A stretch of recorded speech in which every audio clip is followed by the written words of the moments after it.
On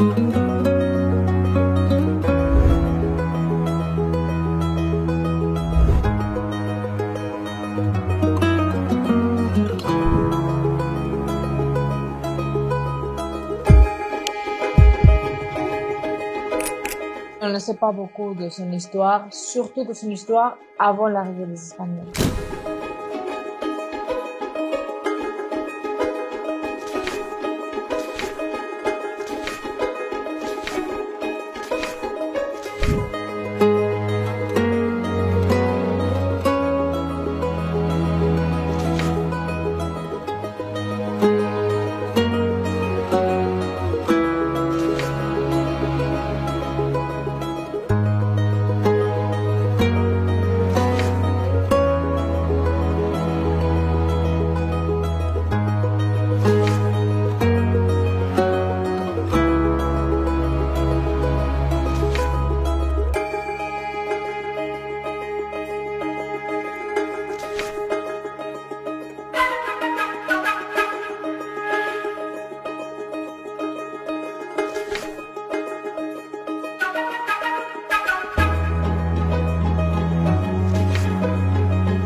Déjà parce qu'elle est une femme et spécialement le fait que son super pouvoir à elle, c'est les langues. Pour moi, ça me parle beaucoup. J'ai étudié la langue et la littérature espagnole et française pendant 7 ans et normalement, j'étais censée devenir prof, mais finalement, j'ai changé mon parcours et j'ai la chance d'être devenue autrice BD.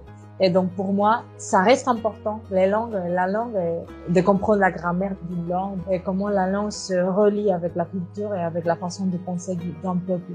J'ai structuré mon récit avec ça.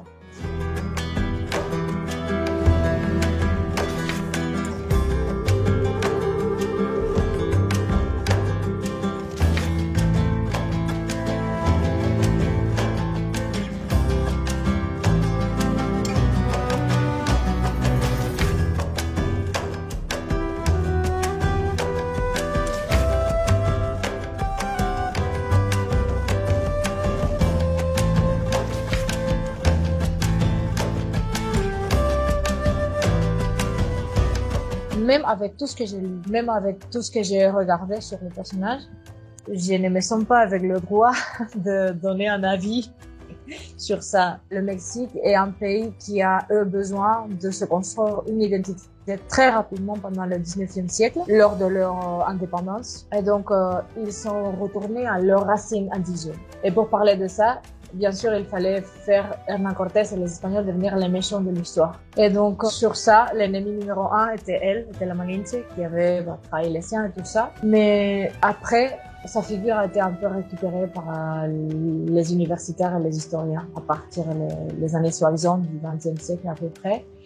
Et elle n'est pas partout perçue comme une traîtresse. Si, elle l'est au Mexique, beaucoup, mais pas partout. C'est très riche et très complexe, là, ce personnage. Parler de lui, j'avais un peu peur, en fait. Et maintenant, j'ai visité le Mexique et je me suis raffirmée. C'est normal que j'avais peur parce que c'est compliqué là-bas. J'essaie de faire publier la BD au Mexique. Les éditeurs ont beaucoup aimé, mais ils m'ont dit qu'ils allaient bien tout lire en espagnol pour voir si ça pourrait être intéressant pour le public mexicain. Donc tout est très compliqué autour de ce personnage.